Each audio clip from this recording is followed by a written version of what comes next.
Hey guys, welcome back, Bushcraft family, with another video. This one, I've had many questions about grow bags. And I've always said, one of these days I'll do a video, tips about the grow bags and stuff, what I've encountered and whatnot. And, watering situations, what sizes the bags are for which plants and things like that. So I've grown things from eggplant to tomatoes, potatoes, cucumbers.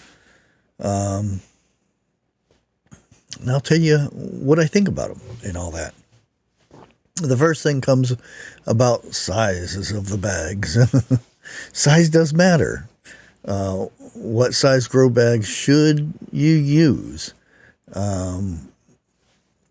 I don't know. It depended on the plant and the root of the plant also.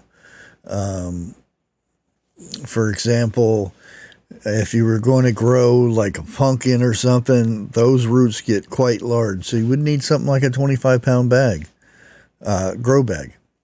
Tomatoes, 15-pound bag is really good for tomatoes. Peppers, 10-pound bags. Herbs and flowers, you can get away with 2 to 5 pound bags, depending on the flower again. And it's a good idea not to try to cram multiple plants into one bag. I've done it. I've grown 3 peppers in a 25-pound bag. Seemed to work. I mean, toward the end of the year, it did struggle a bit, but I did get some peppers out of it. Other than that, it's just, you have to know how big your roots get and whatnot. Another thing is how to choose crops for your grow bags. Again, I said, tomatoes and peppers do quite well in grow bags. Another thing is sweet potatoes. I've grown quite a bit of sweet potatoes in grow bags.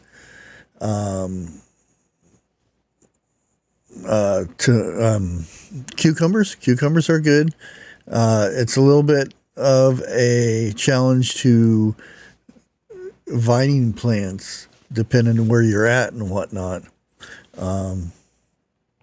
But yeah, those are some of the things that you can grow in those bags.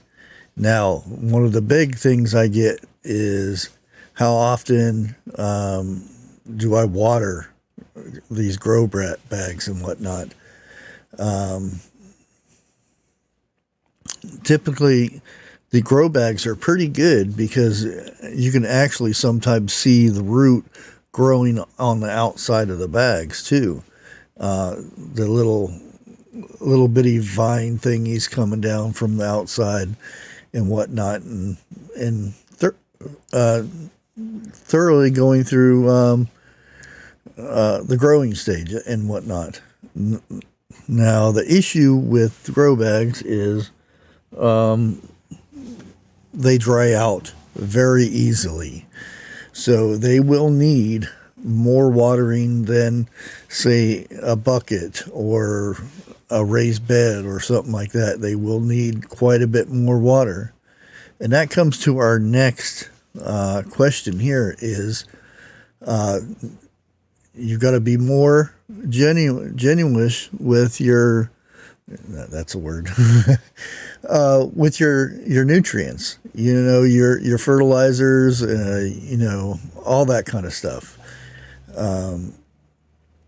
You want to increase the amount that, instead of like maybe once a month, you would put it every other week, adding fertilizer, seaweeds, coconut, peat moss, worm castings, all that stuff. You're going to want to put more of that stuff in those grow bags, because as soon as you water it, it seeps right out.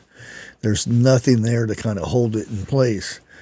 So you will need a bit more nutrients to go into those grow bags. And most of all, just have fun with it. It's gardening. That's how we learn a lot of these things. I've seen people grow awesome things in these grow bags. I seen somebody grow a giant sunflower. How they got this thing to stand up. Eventually, they had to stake this thing down, but the roots and everything stayed inside this 25 gallon grow bag, but it did an awesome job. Again, the watering and the nutrients needs to be kept up more than what you would on a raised bed or in ground, things like that. But be creative with it. You know, you'd be surprised of, you can put so much herbs in a 25-pound bag. You can mix them and everything, depending if they go together and whatnot. I've seen bigger ones, and also 25-pound bags. I've seen people put peppers in jalapenos and cilantro and almost an herb garden all by itself. All in the same bag, which is kind of nifty, especially if you're like in an apartment complex or something. You put the bag on the outside of a balcony or something. You'd be surprised how much stuff you can grow in a grow bag. Am I a fan of them? In some cases, yeah. I still grow a little bit of stuff in my grow bags. It's a fast and easy way to get started with gardening. If you don't have the space or the room or whatnot, it's a good way to get started. And if you have any more questions, pop them down below in the comments, and I'll try my best to answer them. Until next time, God bless.